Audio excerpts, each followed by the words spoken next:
لا تنسوا الاعجاب بالفيديو والاشتراك في القناة. تبارك الذي جعل في السماء بروجا وجعل فيها سراجا وقمرا منيرا، وهو الذي جعل الليل والنهار خلفة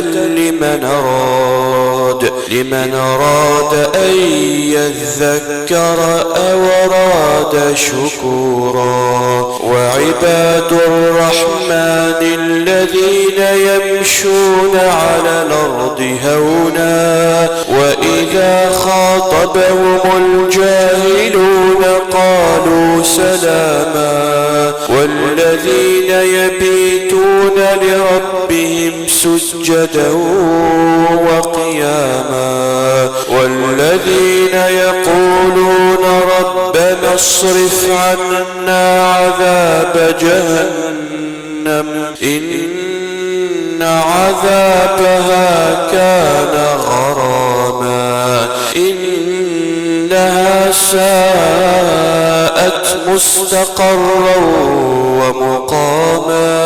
والذين إذا أنفقوا لم يسرفوا ولم يقتروا وكان بين ذلك قواما.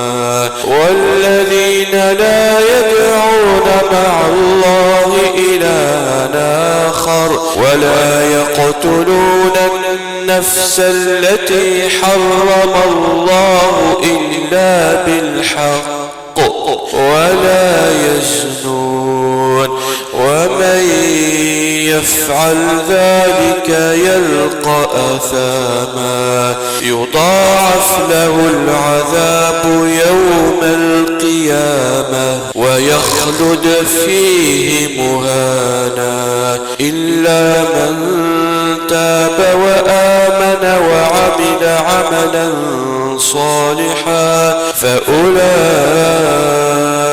يبدل الله سيئاتهم حسنات وكان الله غفورا رحيما. ومن تاب وعمل صالحا فإنه يتوب إلى الله متابا.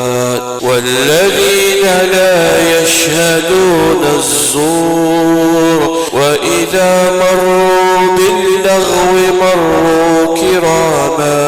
والذين إذا ذكروا بآيات ربهم لم يخروا عليها صما وعميانا.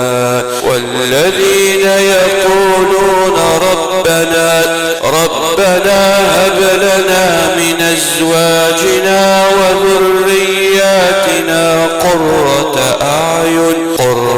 أعين واجعلنا للمتقين إماما.